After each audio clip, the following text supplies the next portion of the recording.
Sean? Hey, Pete. What have you learned over these last two playoff runs about how your team responds to pressure? Yeah, just, you know what, I don't think just pressure. I think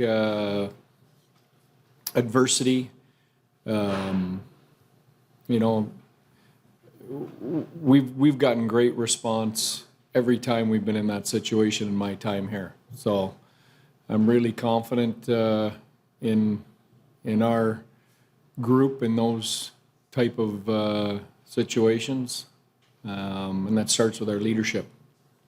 Second row left, Derek. Hey, Pete, I just want to know what Chris Tanev's status is, and I also wanted to maybe a thought on what he brings to your group, if he can or can't play either way. Well, huge part of our group. You know, I think that's obvious. You look at our record since the trade deadline, you know, with him in, all the underlying numbers. I mean, he affects all kinds of parts of the game. I would call him game time. I'm optimistic. Second row on the right. Yeah, Pete, on Tanev, was it a matter of the puck missing the pads, or is it just if you take enough 90-mile-an-hour shots, the body wears down on that kind of thing? No, it got him in a soft spot, yeah. You're hopeful? Is there more? You're looking for more than that? I just said I'm optimistic. Yeah. Let me ask you this. Last night was your the other night was your 99th game. This is your 100th. Yeah. When you're down in the third period, we expect, a big push, a lot of shots. Yeah. That didn't happen. How much does, for all these teams, fatigue start to play into the game a little bit?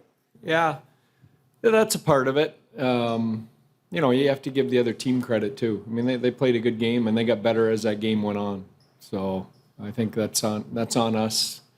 I think fatigue's a piece, but you get this far down the road, I don't think. I think the situation overcomes any kind of fatigue you've got at this point in the season. There's too much on the line. You're too close to the end. Fourth row on the right. Hey, Pete, is Liam an option? If Tanev can't go, is Liam Bixel an option? Everything's on the table if Tanev can't go. You're kind of looking at those other options, and you've got guys who have played together in the AHL before, guys who played in the NHL. How do you kind of balance that in your decision-making process? Yeah. Well, I would tell you all those things go into the conversation. Comfort level. First off, hand. Shot of hand is a big part of it for us, especially depending how we roll out the pairs. Second would be, some comfort level with maybe a partner if we decide to go with some different partners, whether that's in the American League or at the NHL level. As Petrovic has shown, I think, you don't have to have played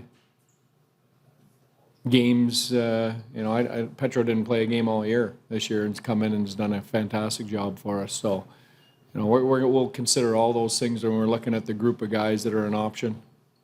Third row on the right, Mike. Yeah. Any other lineup changes forward group? Well, we'll see. I think we've got some game time decisions on some guys. So, we won't have our lineup decided until warm up. Fourth row on the left, Greg. Hey, Pete. Greg. I was curious about your philosophy in the playoffs as far as when to scramble lines. Like, what are some of the debate questions that you mull over when it's time to hit that button? Well, I think it's a feel on the bench for how the team is playing, but also how individual lines are playing. Sometimes you can have some individual lines playing really well. I thought last game the Hins line and the Johnson line both were pretty good all night. I didn't love our other two lines. So sometimes you got to that goes into it. And sometimes you're just playing that poorly that you shuffle the entire deck, and we've done that before too. So I don't know if there's a right answer to it. I know, like any coaching tool, you've got to be careful how much you use it. You can overuse it, and I am a big believer in giving some runway to groups that have had chemistry or success in the past, just because I know how hard that is to capture, and sometimes, you know, if it goes off a little bit, you know, guys can work through it and get it back, and you don't want to jump the gun on that. So, I mean, all the convoluted answer, but all those things go into it. We'll take 3 more. Second row, Derek. Hey, Pete, both teams have kind of taken turns dictating play in this series. When you guys are on the front foot, what do you like? What do you see from your team, and what do you like when you guys are dictating play? Yeah. Well, first off, you're right, and you know, I don't think anyone in the room should be surprised that that's how it's gone, you know, or that the leads have changed. You got 2 of the highest scoring teams in the league, or that the series is tied 2-2. You got, you know, 2 of the, you know, I guess with the Rangers, if you take out Edmonton's first month, you got probably 2 of the top 3 point percentage teams in the league. So I don't think anyone should be surprised with either how this series is played out or where we're sitting right now. So, you know, I think for us, you know, I think we've just got to take the things that found us a way to win 2 of the 4 games, correct some of the things that we didn't do well in the losses, including last game, and you know, whoever can get to their game quickest and for longest here over the next 2 out of 3 is going to move forward. Second row, right, Andrew. Andrew? Morning, Pete. Wondering if Hakanpää's in that defensive mix if Not for Tanev can't tonight. go. No, not for tonight. And for the last one, we'll go center right in the back to David.